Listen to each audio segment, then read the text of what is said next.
it's Dawn from Dawn's Dirt. Dirt can mean gardening, dirt can mean homesteading, dirt can mean farming, dirt can mean politics, dirt can mean religion, dirt can mean anything we want it to mean. And so I'm super excited to record this podcast today with Becky.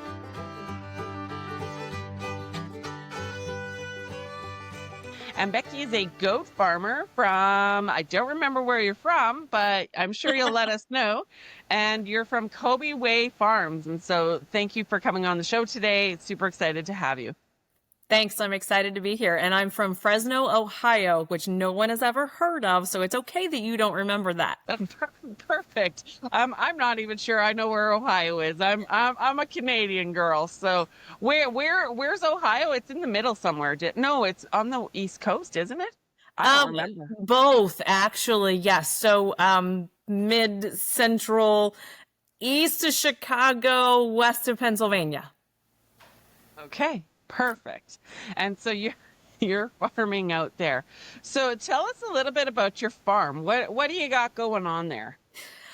So our little farm started as just kind of a way for my husband and I to get away. We went back to our roots. I actually grew up on this property. Mom and dad built the house a couple of years ago, and when they moved out, we moved in, and so we kind of started turning it into a farm. I decided I wanted some goats. I got some Nigerian dwarf goats, and then goat math took over, and I got lots of goats. I actually had chickens when we moved in, and chicken math is definitely a thing, so now we have lots of chickens. We wanted to start having the farm just kind of feed us, take care of our family. So my husband is a consummate carnivore. He does not eat things that grow in my garden. So I had to get creative. And I said, well, that means that we're going to have rabbits for meat, and we're going to have pigs for meat, and we're, maybe going to eat a goat now and then, and we're going to hunt because we're in the woods. And so we're not 100% sustainable by any means, but we're trying to take steps to get to that point. So that's really kind of why we want a farm started, to get us out of the corporate, and kind of get us on a little quieter path. I love it. Okay, so chicken math, goat math, rabbit math. Well, rabbit math for sure. Isn't there a thing about breed like rabbits? So it's all a thing for sure. The math does math on those animals. So how many animals do you have right now? Where are you at with your animal count? Probably should have given me a heads up on that one. It's not as bad. We sold some goats. I've got 27 goats, I think 20 rabbits right now, and 30 something chickens and 5 pigs. Okay, perfect. Yeah, exactly. Right. And that's the thing. People, I've been doing farmers markets these days, and I've been bringing a chicken as an example to the farmers markets, and the kids love it. And they got mad when I forgot the chickens, and so people would come up to me and they'd be like, what's your chicken's name? And I'm like, 138, my chickens don't have names. Like they're not pets. They're animals. They're for farms. And I think that's the thing that people don't understand is when you get to that size, they're not your pets. Homesteading is really cute on Pinterest, but farm animals are not pets. They are animals. They are, there for a purpose. And so, yeah, how's number 128 for you? Oh no, you don't have 128. How's number 5 for you? Yeah, I don't have quite that many at this point. We've probably been through that many though. And yeah, I get a lot. So, you're in a lot of social media groups and things, and I see, oh, my chicken's really sick, we're going to try to get an appointment at the vet. And I'm like, I respect that you want to take care of your animal, and maybe their chicken is a pet. When my chickens die, they feed the wildlife. Yep. This is how it works here. I don't have the resources financially, to keep everybody alive. And that's, we keep incubators so that we can replenish our chicken supply when the fox and the hawks and the coyotes and everything eats chicken. When all of those things start replenishing our flock, well, I'm just there to build them back up again. Right. And, I'm going to rant a little too, because you're 100% right. I see the Facebook groups and things like that, and people are like, my poor sick chicken. And I'm like, I've got a solution for that. It's called an axe or it's called my boot. Like I've done it. It's not fun. I want to say that the first time I did it, it was not fun. Like I might have even cried. But you just got to do what you got to do on a farm or a homestead. Like you can't run a sick chicken to the vet. The math doesn't math on that. And I think that's the part that people don't remember is that on a farm or on a homestead, you have to make the math. And so I had a few pigs here. I butchered them. I got a little sick of them and I butchered them. I didn't do it. I got a guy to come in. But when I had my broilers, I had a little bit more loss this year than I've wanted. Just easing back into it. I hadn't done broilers in many years. And so I had a bunch of dead chickens. And I'll be honest with you, those dead chickens went to my pigs. Like my pigs ate the chickens because it was a food source, like I don't want to throw it in the bush. Those pigs will eat them and they did. Every time I threw a dead chicken in my pig pen, they went carnivorous. Like pigs are omnivores, chickens are omnivores. They eat a little of everything. And so that's what people don't really understand is, like even that dead chicken is a resource on a farm. It's worth something. And a little less than the vet bill. Do you remember the toilet paper wars of 2020? Are you worried about being prepared in an emergency? Are you tired of being a slave to the corporations we purchase from? It's time to take control. Become ungovernable. Take your food system into your own hands. Hi, I'm Dawn, a coach dedicated to helping you live like grandma used to. Self-reliant, resourceful, and prepared. Whether it's raising chickens, growing a garden, canning your own food, or even milking a cow, I'll teach you how to thrive and survive in the space you have, big or small. We can even potentially make some money off your homestead. Visit Dawn's Dirt today to book your free jumpstart call. Together, as a team, we can get you self-reliant and ungovernable. We, the people, have the power to take back control. Remember, if you give a man a fish, he eats for a day. But if you teach a man to fish, he eats for a lifetime. Let's build a better future and a community, one skill set at a time. 100% yes. We care for our dogs a little bit differently. Dogs are pets. Even my guardian dogs that are out with the goats, I'm still going to take really good care of them, but they're also part of my staff. They're keeping my goats alive. That's a bigger deal to me. We lost a lot of goats last year. We had a barber pole infestation. That's a big thing. People with goats understand parasites are a thing. I hate losing goats, but if I'm going to mourn every goat that passes through here, I would not be a farmer anymore. I hate it. It hurts. It sucks. I've cried on a couple of them, but for the most part, I'm like, this is just a really crappy year. You learn, you figure out how to do it better next time, and you move on. We called in the vet for a couple of things. One, I wanted to confirm what I was dealing with. Once we confirmed what I was dealing with, I did the best I could to treat them. When it didn't work, I didn't call the vet back in and rush them for transfusions and things. Mine are not $10,000 show goats. They're show quality. They're not that show quality. So I'm not rushing mine to a high estate to have blood transfusions because they've got a parasite problem. They get everything I can throw at them here with the resources I have, because that's what makes sense. You are not going to run a homestead doing it that way. You can have a hobby farm, dump all the money you want to into fantastic animals. That's great. But if you're doing this as a way to sustain your family, that vet expense doesn't make any sense. Agreed, 100%. And vets are expensive. And again, you're tic-tac-tishioning it. You're making decisions based on what works to feed yourself or to feed others, right? Because I'm sure you're not just feeding yourself, you're feeding others as well. And so you're making these decisions based on what pencils out on the bottom line of the books. And it's not that you're not caring for your animals at all. Like, your animal husbandry is very much a thing. You make them comfortable, you make them, do the best you can. But at the end of the day, sometimes that silver bullet is what it's going to take to make the math on that animal. And that's a horrible thing to talk about, but it's the reality on every farm. I've been involved with agriculture since I was 5 years old, and it's just one of those things that I know. I know that sometimes animals die. There's a saying, if you're going to have livestock, you're going to have dead stock. And yeah, you're right. If you cry every time, it's just not you'll be crying all the time because shit happens on a farm and it goes sideways and you're like, oh shoot, like Mhm. try again next time. And you're right, you learn from it, you do the best you can, and then you take those lessons and you do it better the next time. But sometimes it's not within your control, and natures and things happen. And yeah, so okay, so tell me a bit about this parasite. So you've got goats, and I know that parasites. I just got my first two goats. I've had sheep before. I've had chickens. I've had cows. I've never had goats before, and so I'm just brand new to this whole goat thing. Um, what parasites? Parasites and goats are a thing. Can you talk a little bit about that? Yeah, we could talk for a long time about parasites in goats. Parasites in goats are a big thing. Goats, you talk about going sideways fast. Goats can go from I think everything is fabulous to I've got a dead goat in a matter of maybe 48 hours or less. You really have to stay on top of watching for the signs. And the more you have them and the more you watch them, the more quickly you'll catch the signs that you've got a parasite problem.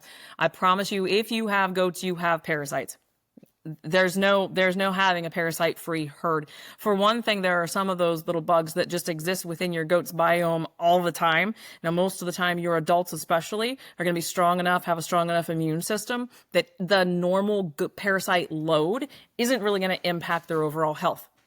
They're just going to coexist. It's when you have young or when you have sickly or when you have weakened immune systems that a normal parasite load becomes a problem. But you also introduce a little bit of stress into your herd and you're going to have a higher parasite load. Once you get the higher parasite load, then you need to step in and intervene.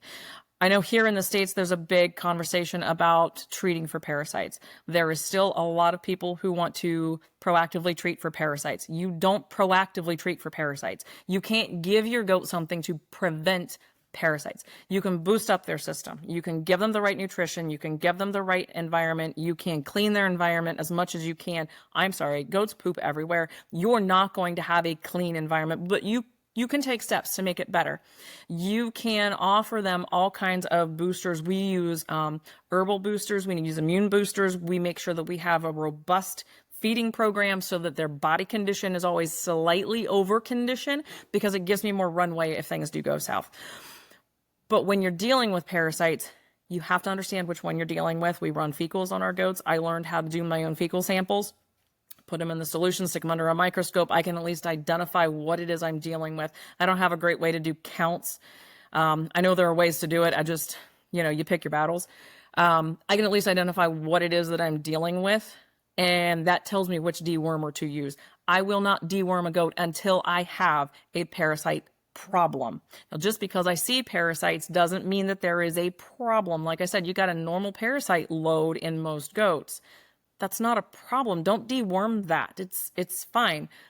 Deworm it when you start to see a problem, when you start to see that they're anemic, when you start to see problems with their stool, when you start to see lethargic goats, when you start to see coat condition problems.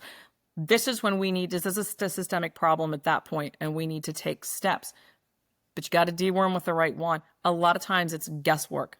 Part of the problem is we don't have enough research on goats to have a really good regimen to take care of those parasites. There just hasn't been, they haven't been in the States that long. They haven't been really domesticated as long as a lot of other farm animals. What we end up doing is using off-label. We use a sheep drench to deworm sometimes. I use horse paste to deworm.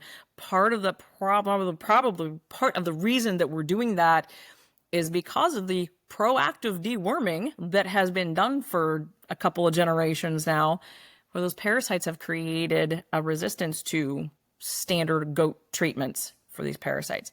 So we've had to step outside the box and we had to go with bigger hammers. We had to get a bigger hammer for the problem because Safeguard was always the big thing. And then all of a sudden, Safeguard's not hitting anything. And why isn't it hitting anything? Well, because if you deworm your goat every month, the bugs that you're leaving in there are getting resistant to it. It's just like antibiotic resistance. It's the same concept. We kind of created our own problem. So we're having to go off label. And I will tell you, a lot of vets are not comfortable doing that. I am so fortunate that we have a local vet who is willing to, on the phone, without seeing my goat, is willing to say, pretty sure I know what you're dealing with. Go get a horse paste, get the sheep drenched, do these other things that aren't typically prescribed for goats. And I've kept a lot of goats alive because I have an outside the box vet, and I appreciate her like she is gold to me. And I don't always have to pay her to come out. I see posts all the time from people who say, I don't have a large animal vet. There's no vets close. Nobody will come see me. This is the only thing my vet will give me. Oh, uphill battle right there. That is such a valuable resource. Yeah, absolutely. And it just shows there is a time and a place for a vet. You've got a vet, you called her, you're, for the different things. But there's a difference between a goat and the value of a goat and the babies you're going to get off a goat is going to pay for that vet as opposed to the eggs or chicken or meat you're going to get off a chicken. I'm selling my eggs for $10 a dozen and my meat birds for $7 a pound. But like, even still, for me to call out the vet, I would have to sell like 5 or 6 more just to cover off one vet bill, right? For one chicken. The math doesn't math, right? So, okay. So very interesting about the parasites and goats. I do know that goats really, really struggle with parasites. And so, I've dewormed mine. I was told so maybe you can educate me on this because I'm brand new at this. I did the drench with my sheep, just kind of, sheep are a little more, they're a little less volatile. They're a little more forgiving than goats are. And so, yeah, I gave some horse paste ivermectin to my goats because they had never had anything ever. And they were showing a few signs of a few things. And so, but I tripled the dose that a horse would get.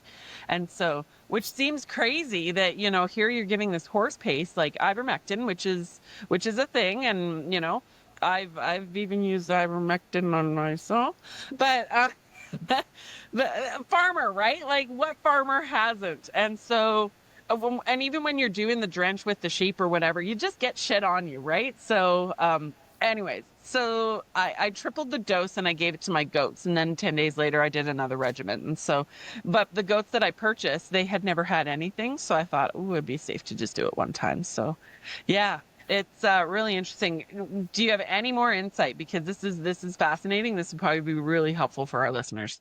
Yeah, so you're tripling the dose because a goat's metabolism is completely different than a horse's metabolism. And with the sheep, it's the same thing. They look like a very similar animal, but the metabolism is actually completely different. A goat's metabolism is phenomenal. And so they do have to have a much higher dose. In most cases, you're going to triple whatever is on the label for your goats. Doing it again 10 days later is perfect. You have to understand the life cycle of your parasites. So you're treating the initial bloom, but there are eggs left inside. Those eggs are still they're not affected by your dewormer. When they emerge 10 days later, you've got another bloom happening. So you do have to do that again in 10 days to take care of the problem. There are also different classes of dewormers. And so with the barber pole worms, the barber poles are a strongyle, and strongyles are a pretty nasty one for goats. It's common to lose an entire herd of goats to barber pole worms. So I actually feel pretty fortunate that we had just the handful of losses that we did last year. But you can dual deworm with different classes. So if you kind of think of it as we've got the milky looking dewormers and we've got the clear dewormers. That's an easy way to determine you've got 2 different dewormers there. And you can dual deworm. You can hit them with a really high dose of things. The one thing that I will caution on that kind of thing is watch your rumen function. The rumen is the portion of the goat's stomach that ferments the hay and the feed and stuff. And that fermentation process is critical. It absolutely has to happen. So if you hit them too hard with too many medications and too many dewormers, you will actually damage the rumen function. And then you've got a whole other problem going on. You will have to jumpstart the rumen. Probiotics, an old farm trick, if you have a stalled out rumen, is to remove the cud from another goat's mouth, pop it in your goat, and that actually jumpstarts the bacteria that they need to restart fermentation. Don't get bit in the process. I guess that's the big trick. But, so that's, goats are much more complicated, I think, than I gave them credit for before I started this. It's been a huge learning process. For sure. And I couldn't agree more. My sheep were easy. Cows, yeah. but goats are a whole different ball of wax. Like they're just totally different. So for our listeners, I've got a lot of listeners that are like they err on the side of organic. And so when we talk about dewormer and we talk about things like this, let's chat for a moment about organic versus, like what we're doing. I deworm my animals, and I get it all the time with my feed. I'm feeding my chickens chicken feed. And so in usually it's in cities, usually it's in towns, usually it's in people that really don't understand agriculture and farming. Let's talk about like the basics behind organics, especially in our meats and our animals. So Sure. what's your thought process on that? My thought process is if my goat dies, I don't have an organic goat anymore. So therefore, I'm going to do what I have to do to keep them alive. I do try to do, I guess I kind of prefer a holistic approach versus an organic approach here. Partly because I have a problem with the word organic, and we could go down a whole rabbit hole with that. But I understand the concept of organic meaning more natural. The way our government describes organic is not, I actually would not use that. I think they allow things that I would not consider organic in my world. I'm going to do what I have to do to keep my goats alive to an extent. Again, I'm not going to go out and break the bank doing it. However, I will throw whatever medication I have at them in the process. But I always try to start with as invasive as possible. So we do use herbal blends as dewormers. That's on a regular basis because your parasites build up less of a tolerance to that kind of thing. It's really more using an herbal dewormer is really more creating a generally inhospitable environment for the bugs to live. So there's a couple of places online that we buy powdered blends, and I just blend that into their feed on a relatively regular basis. We also so I took a peek at what the ingredients are on those herbal blends, and a lot of them are very common plants that you can buy seed for. And I bought the seeds and I threw them out in my pasture. So my pasture is constantly growing the plants that are in those herbal blends as much as I can get it to do so. Because if the goats are getting this naturally, then I don't have to worry about using the chemical dewormers. The chemical dewormer is my last resort. I always err on the side of let's go with the most natural, let's go with the least invasive before we go to that point. But I'm not going to say I will never use a chemical dewormer. I'll never use an antibiotic. I'll never use anything like that on my animals because I'm going to have twice as many losses if I go down that road. And if that's an acceptable practice for someone, that's great. It's your farm, do your thing. That's kind of not okay for me to know that I have the tools in my toolkit, but I'm refusing to use it just based on that. As far as meat production goes, all of those classifications of dewormers and other medications will have a withdrawal period where you should not eat the eggs. You should not harvest the meat. They're all going to be very clearly listed on the label. I try to extend that as much as possible. But listen, if I have to give one of my pigs an antibiotic because he's septic and has, is going to die if he doesn't get an antibiotic, and then 2 years later it's time to harvest him, I'm not going to say, well, 2 years ago I gave him an antibiotic, so I'm not going to eat him.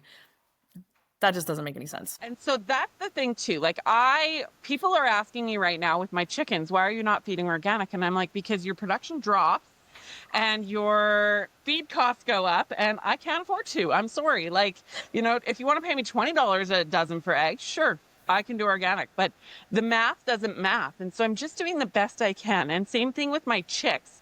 I feed them medicated feed. I do medicated feed for the first couple weeks just because, your losses are way less. I can't afford to lose all those chicks.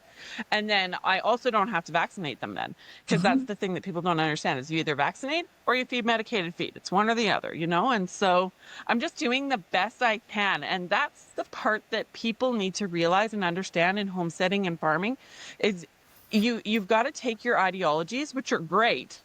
There's nothing wrong with the organic ideologies. Like less is best. I don't even know a conventional farmer that wants to spray. Like they don't want to. It costs money, right?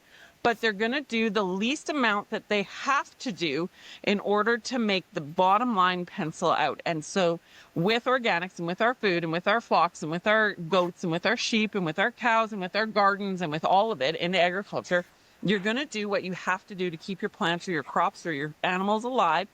And then the math will math. And, you just got to do what you got to do and take your ideologies and dump them out the window. Just plain and simple. Dump them out the window and do the best you can. Hold on for the ride. Yeah, I think I would tell people to hang on to the ideologies, but drop the absolutes. I get so aggravated with absolutes. Never do this. Always do that. There's absolutely. There are absolutely no absolutes in this world. Sorry, there just aren't. And so for somebody to say, "I will absolutely never do," is just not realistic. You're not really farming for the long term if that's your case. Hold on to the ideologies. Always try to do better than we did yesterday, but don't shoot yourself in the foot. That doesn't make any sense at all. And it's interesting. I mean, talking about the organic process. So the question that I get is, are your chickens, are they vegetarian? Have you met a chicken? The chickens are absolutely not vegetarians. Well, I'd like mine to only be fed vegetarian. I'm like, okay, listen, I could put them in a box and only give them vegetarian feed. The second you let them outside, they are no longer vegetarians. They eat bugs, they eat worms, they eat mice and toads and lizards. they will eat it all. It's a huge source of protein for them. If you have a vegetarian chicken, you probably don't have a very robust system in your chicken. And the other thing that I look at with the chickens and the goats, when we talk about losses, sometimes the losses are really okay, because if you have a true husbandry program, if you really are doing a breed up program and breeding the best, if I have a goat that gets parasites and drops dead, I didn't want to breed that one in the first place. Sad. I'm sorry that I lost the goat, but I didn't want to breed that one. If I have a chicken who is constantly sick, I'm not going to be pouring money into it, nor do I want to pop one of her eggs into the incubator and have a bunch of her babies. I don't want to propagate that health problem within my system. So I don't do vegetarian feed. I don't do organic feed because my guys are running around the woods eating whatever they want to eat. I don't necessarily know what they're eating. I can't label anything and say it's truly organic. If my pig wanders into the farmer's cornfield and munches on an ear of corn that is not organic, and I'm not going to fence everybody in because, well, that just doesn't work for my model. And I've got fences because I'm on a property here that I don't own, and I really hate it when they get in my fucking garden, pardon my language. But yeah, like I've got them fenced in, but they're in big pens and they're still eating the bugs. Like I'm sure there's not an ant in those pens because they're eating them all. And and yeah, I've seen a chicken eat all kinds of. I've seen chickens eat other chickens. Like that's what they do. Chickens are gross animals. Actually, they're disgusting little creatures, and people like idolize them and like the pinch. They're disgusting. Like chickens are gross. Pigs are gross. Animals are kind of gross. Like they're not pets. That's the part of this whole homesteading movement that I think people need to understand and realize is animals are not pets. Like farm animals are not pets. They're gross creatures, and it's our job to do the animal husbandry the best we can to keep them alive, do the best we can. I had a little thing that Joel Salatin. Do you know who Joel Salatin is? Very much. I've met the man. He's like the king. He's like the idol of homesteading, an idol of farming. Like he is, he's like the godfather. I met him once years ago. And what did he say? He said something about, let's talk bird flu. That's what it was. He was talking about bird flu. And like you were saying, he was saying that with the bird flu, what they're doing right now, what the government is doing right now is just going in and killing whole flocks. Well, talk about stupidity, because what you want to do is you want to kind of let that flock do its flock thing. And yeah, some will die to bird flu, but the ones that are left, the strong ones, the ones that it can fight it off, the ones that are building an immunity to it, those are the ones that you want to keep, and those are the ones that you want to breed because there's a natural system to it. But when the government just comes in and knocks it all off, there's bird flu, let's just kill it all and kill everything all around it, like that's insanity to me. That is not nature. That is us trying to play God, and that is not going to work. We're going to have more bird flu and worse strains of bird flu if we do that. And so, yeah, I was listening to a podcast of his and he was sharing that, and I was like, yeah, like we need to get back to common sense, and we need to actually, so I'm going to talk politics, and politics in the States, politics in Canada, politics in all these countries where you've got your levels of bureaucracy that are just governing farming and agriculture and food. And I mean, I dealt with it when I had my big, greenhouse and my big farm, but it's the bureaucracy that's going to kill the small farmer, and he who controls the food controls the people. And that's like, that is not where we want to head. I feel like we need to head to more small farmers like you, more small farmers like me. That's why I'm doing the podcast, is let's do more small scale agriculture. And the bureaucracy and the people in those suits and ties that know nothing about a farm, keep your bureaucracy to yourself. Like, I don't want to hear it. And honestly, like, I don't even listen to it. Like, I'm going to do what I'm going to do for my farm and for my people. And I don't care. Like, I don't even get stressed out over what the government's doing, because it's not my pig, not my farm. Like, my pig and my farm are right here. And so, yeah, we can only control what we can control, which is us and our communities. Yeah. Parallel system. Yeah. Amen.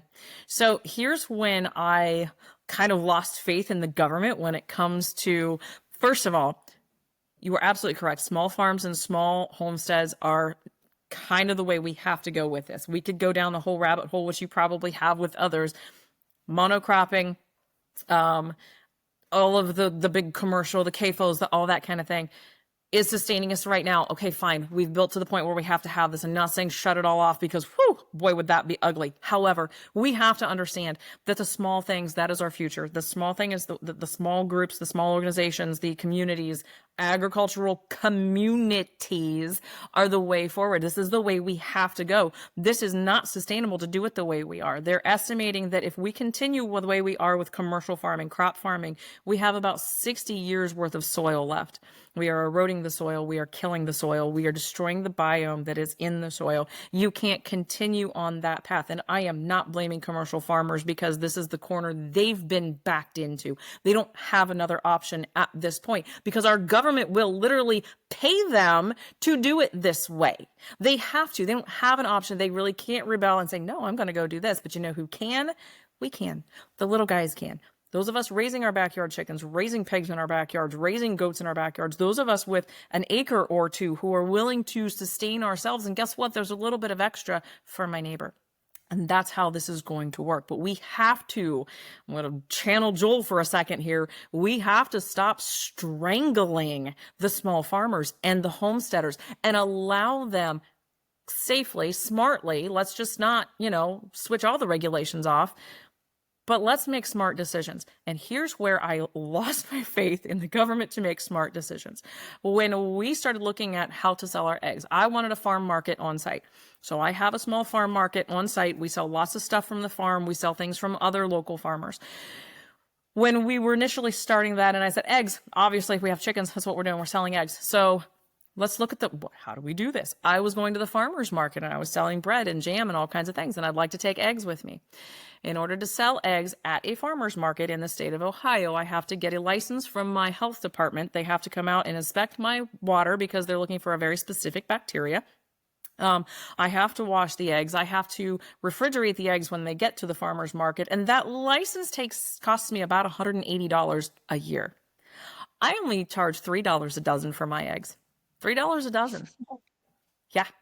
I have to sell 60 dozen eggs just to pay for that license if I want to go sell them at a farmer's market. And I have to have a refrigerator, which needs electricity. Now, we have a 3-hour farmer's market.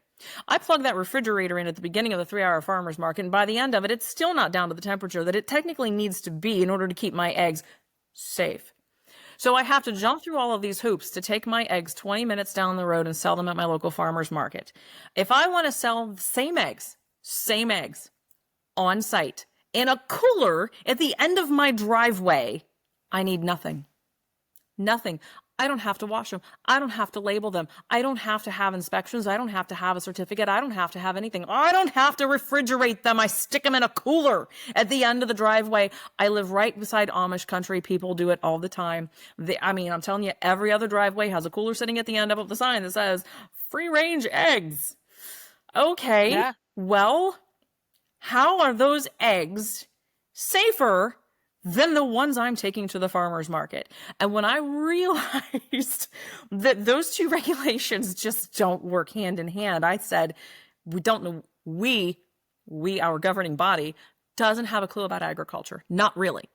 We have to insert the right people. I was so excited when Joel was talking about getting involved with politics, because we have to insert the right people, the experts, trust the experts. But as long as corporations and lobbyists are the ones who are financially controlling our government, that stuff's not going to change. But if it doesn't change, we're not going to have sustainable agriculture. There's no way to do it on the commercial level that we're talking about. The fact that I can't have my pigs safely butchered. I'm allowed to go, I can do them right here in my own driveway if I want to. And I can stick those in my freezer. I'm allowed to eat my own meat. I'm allowed to do my own thing, but I'm not allowed to sell that to my neighbor down the road. Why don't we trust that neighbor to make the smart decision herself? Why do we have to regulate that? Why do we have to regulate? We're constantly trying to legislate morality. We're trying to legislate common sense, and you can't do that. And that's why we have layer upon layer upon layer of really stupid egg rules. I just had this thought, like goosebumps when I'm talking to you, and I just had this thought. Let's treat people like the bird flu, and let's let nature take its course.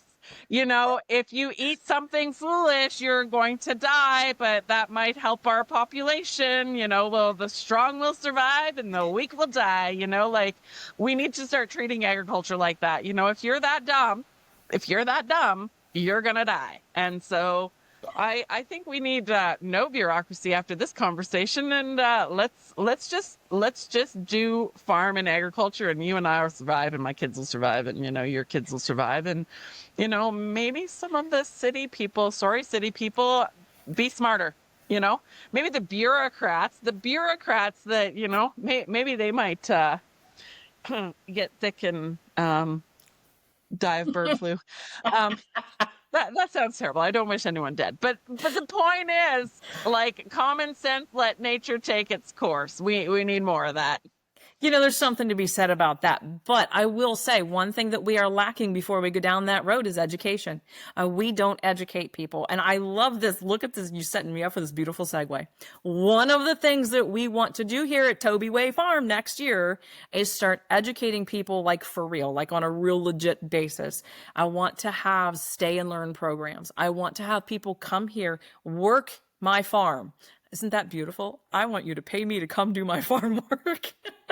I dream about that. Honestly, like, that is my business plan in my head. I dream about that. Come and stay on my farm, and we'll be one happy family, and you come and you do the work, so I don't have a labor bill, and you're going to learn about farming and learn about what real education and real agriculture is.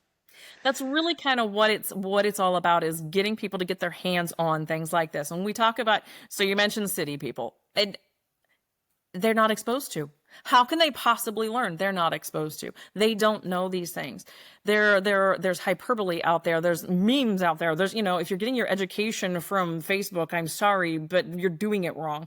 So I want to bring them out here and show them, listen, if you handle it properly, raw milk is one of the very best food sources that you can take in. Stop buying the crap from the stores, because that is not doing, you're drinking water, you're drinking colored water at this point. All of the good stuff in it has been killed, systemically killed. And it's done because, and I understand this, pasteurization was not a thing. It really wasn't even a needed thing until we started shoving 5,000 cows into a single facility to do the milking and the processing. And we're like, oh gosh, people are getting sick. Well, yeah, duh. People are getting sick. So then we started having to pasteurize things. We didn't need to prior to that, because people had common sense. They had 3 cows that were well fed, that were in clean environments, that were not over anything. They milked those, they drank the milk, the good bacteria was there, the good enzymes were there, all the good stuff was still there because nobody was killing it. And we didn't have the problems. I'm not saying that people never got sick. That's not what I'm trying to say. But we didn't have those problems. And can I just say, the fact that I can drive to town to buy cannabis legally in Ohio, but I can't go to my neighbor and legally purchase raw milk, is absolutely insane to me. I'm such a criminal, and I think I'm kind of okay with that. Seriously. So the other piece of that, though, is the small farms, which we have said, those small farms, they need to have an opportunity to get their products out there. And people, once they're educated, to make the right decisions, right? They pull up to a farm and they get their milk and they look around and like, this place isn't clean. I don't like the practices that they're doing. I talked to the farmer and I don't love the way he's doing this. I'm not going to purchase my milk here. But educate them. Let them make those decisions for themselves. People are smart. Individual people can make good decisions if you give them the right tools. I want to bring people out here. I want them to, it's still a vacation. You're still going on vacation. We'll have rural campsites here, in the woods that people can come out and hang out if they want to. RV parking if they want to do that. They can stay in one of the many B&Bs that are around that are fantastic. Come hang out with us, learn about chickens, learn about goats, learn about beekeeping, learn about my garden, learn about my farm pond, and the fact that it's not just a water catchment system, it's actually serving a purpose on my pond. Learn about woodworking that my husband does. Learn about, we have an herbologist in town, this tiny little town. We've actually got a fantastic lady. She does all this herbal stuff. Go spend the morning with her. You pay to come out here and you get so much out of it. You will learn how to do the things, or at least where to start asking the questions, because right now people don't even know what questions to ask. Hey friends, on Dawn's Dirt, we get real about growing food, farming, homesteading, living free, and digging into the stuff that actually matters. If you're loving the dirt we're dishing out, don't forget to like, subscribe, and follow on your favorite social media platforms. That's how we keep growing this community of badass, soil-covered, chicken-loving, freedom-chasing humans. Like and subscribe to me on Instagram, YouTube, Spotify, Apple Podcasts, you name it. Come be part of the movement. Well, and you're 100% right, because they just don't even, we're so far removed. See, back, 50 years, 100 years ago, your grandpa or your uncle or your aunt or you were born onto a farm, right? There was not that removal. I brought chickens to the farmer's market, and I had an older woman say, I've never seen a chicken before in real life. And I was like, what? Like that is how far removed we are from our food system. And we need to get back to that. And when you're talking about raw dairy, I know a couple of kids and they couldn't have dairy. If they got dairy, they would get sick and they were not good. And the mom got her hands on some raw dairy, gave that raw dairy to her kids, her little kids, and boom, they can have some dairy again. Like store-bought, if they got into it, if someone gave them an ice cream cone, they can handle that dairy. And that's the point, is we're missing so many good things in our food over health and safety. Like it's stupidity, and it's making us sicker and weaker, and we're going to be the weak ones in the bird flu that are going to be knocked off if we keep eating the grocery store quote unquote food. We need to get back to the real food, the real things, the real, what we need to sustain ourselves and how we're designed and created. Yeah, if you really want to understand your own health, start studying your gut biome. I mean, my mind is blown because in the last couple of years, I have watched a bunch of documentaries, read through a lot of things that indicate actually your body is craving the wrong things because you literally have the wrong things in your gut. Like you literally have the wrong bugs that crave sugar, that crave wheat, that crave the stuff that is not good for you, the stuff that creates inflammation, because that's what you've fostered. Once you start fostering the right stuff in your gut, you actually don't want sugar. You don't want the things that your body doesn't need. And if you think about it, every time you pump something like that in there that doesn't add nutritional value, it's just a place filler, it's a calorie builder, you put that in your body has to do something with it. Well, your body is doing something with that. It's not building your immune system. It's not putting calcium into your bones. It's not doing something else. Your body has finite resources. If you're asking those resources to go take care of the Twinkie you just ate, that's resources it can't put someplace else. That is allowing cancer to sneak in the back door and say, hello, I'm over here, but you're not paying attention because you're dealing with the Twinkie. Yeah, exactly. And so I know a guy, he's a holistic nutritionist, and what he says, it's the power of choice. And that comes back down to our food. It comes back down to our raw dairy. It comes back down to the eggs, the unwashed eggs and the things that are so bad, you know. It's the choice. I like, but that's what freedom is. Freedom is freedom for all. And so you have the choice to eat the Twinkie. Like, we still have the freedom to eat a Twinkie. But we should also have the freedom to drink the glass of raw milk. And that's where it's at, is, it's freedom of choice. And is one Twinkie going to kill you? No. I think there's the other extreme too, where people get so extreme on the farm. I only eat organic. I only do this. I only do that. And they don't eat the Twinkie. Like, eat the freaking Twinkie once in a while. It's not going to kill you, right? Like, there has to be some balance. There has to be some, give and take. On a farm, there's give and take. In nature, there's give and take. It's not always pretty, but you can eat the freaking Twinkie if you need to. Like, Yeah, and there's a very good segue into a myth of homesteading. The myth, one of many myths of homesteading, is it's farm to table. You create everything that you're going to eat. You supply everything on the farm that your family's going to eat, and that's just not realistic. And it's also it's not fun. It's too much work, and it's not fun. It can be done, but one person's probably not going to be able to do all of the work. So last night I made a comment to a friend of mine that I was chatting with, and I said something about eating right. I said, "Oh, well, except tonight, because tonight's hamburger helper and instant mashed potatoes." Because frankly, farm to table doesn't happen every day. It just can't. It's not realistic.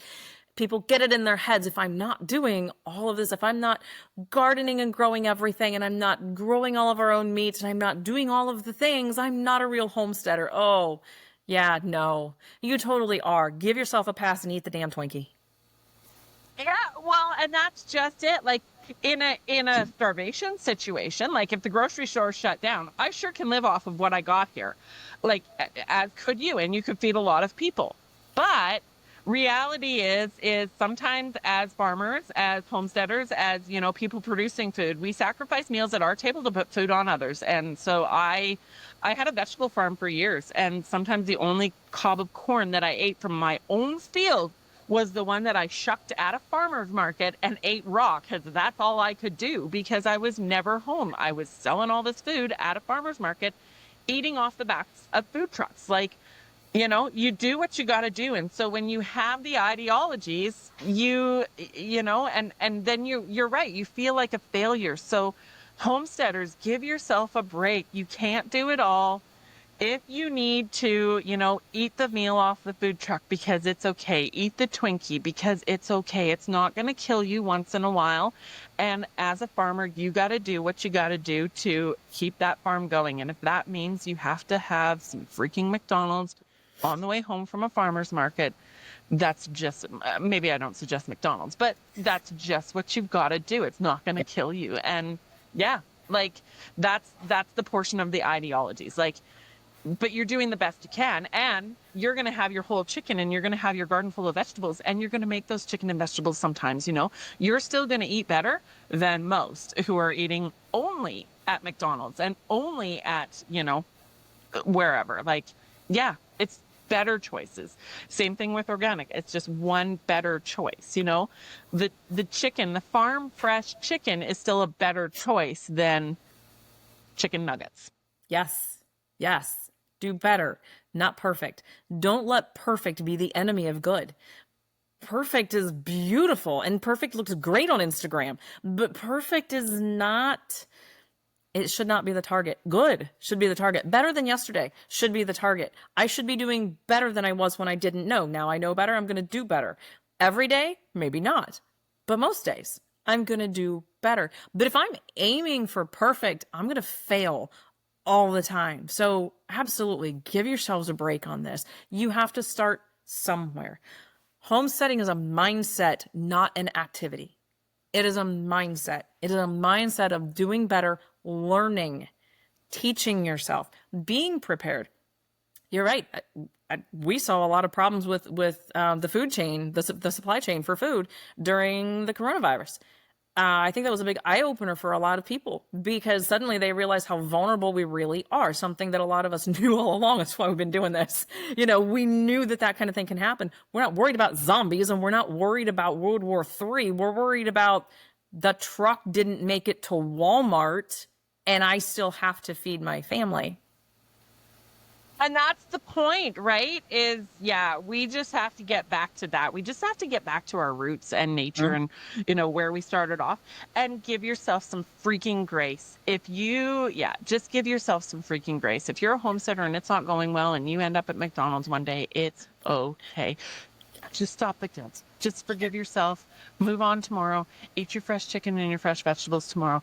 But it's okay. It's okay. You're not gonna die from one day of McDonald's. Yeah. McDonald's on a regular basis. Maybe you will, but one day McDonald's. It's okay, and just give yourself more grace, and that goes into your mental health as well, right? So we're coming up to the top of the hour here, actually, and I've got a meeting at the top of the hour. So I love this. I could keep going on and on forever, but I want to have you back. I was going to say, maybe I'll come back. Yeah. This has been a great conversation. So any last final words of wisdom on, we've chatted feed, goats, ivermectin, politics.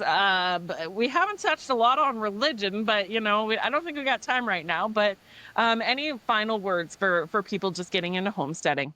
Yeah, so we'll hit religion next time. My biggest tip, honestly, is build a community, and that doesn't happen overnight, but start networking. One day you're going to realize, you're going to look back over the last 3 years and say, gosh, I've actually created a community and it happened organically. I didn't have to force it. Create a community. You cannot do everything. You cannot have the cows and the chickens and the pigs and all the things and hold down a job, because honestly, most homesteaders have to hold down a job. Most of us are not paying the bills by, eating goats. That's not how this is working. So form a community. We have people who come out and help us with all kinds of things. I don't drink our goat's milk. I make soap with it to sell in the market, but I still drink milk. So I needed to find a dairy farmer that I could get milk from. I don't butcher my own pigs, not because I can't butcher my own pigs, but because that's a time consuming process that I choose not to do. I have other things I need to do time for. But you know what? The guy over the hill is really good at it. Like, he's done it for a long time. He's the expert. I'm going to let him do it. I have another friend who processes chickens. I can absolutely process my own chickens. I don't have all the tools for it, or do I want all the tools for it? He has it. So he does that, and in return, I help his 4-H kids with goat stuff. Barter. Learn to barter, learn to trade. You have a lot more to offer than what you think you do, but you have to get started somewhere. Start small. You're going to go way too big, way too fast. That's just how it's going to work. It's how it works for absolutely everybody. So don't freak out when you get to that point. That's when you start gliding and saying, where's my community? I need a safety net. And then you find out that there's a billion other people out there doing exactly the same thing way too fast. You help each other out. Build your community. It's good for your mental health. In the end, I think that's actually what this is all about. Connecting. It's connecting with nature, with your people, with your family, with your God. It's connecting. I couldn't say that any better myself. You're 100% correct, and that's the message over and over and over again. Build your community, find your people, and start out small. Do a couple things and do them well. I think homesteaders get into, so they put all the irons in the fire. I have to have all of it all at once, and that doesn't work. It's expensive. It doesn't work. It doesn't pay the bills. They don't tactician out. Like, you can't do it all. Find your community. Do what you can. Be a producer of some kind. And if you're in the city or if you're in a town, you can be a producer too. Just find what you can do with the resources and things you have. Build your small business and then build your community. That's the message of today. So thanks so much for being on the show. Really appreciate your time. This was a great episode. And so where can people find you? How can people follow you? Yeah, people can find us on Facebook, Toby Way Farm. Toby was the name of a dog. You'll see our little story on there. It's pretty cool. We're Toby Way Farm on Facebook, Instagram, TikTok, and our website, www.tobywayfarm.com. I love it. Thank you so much for your time. Really appreciate it. Thank you.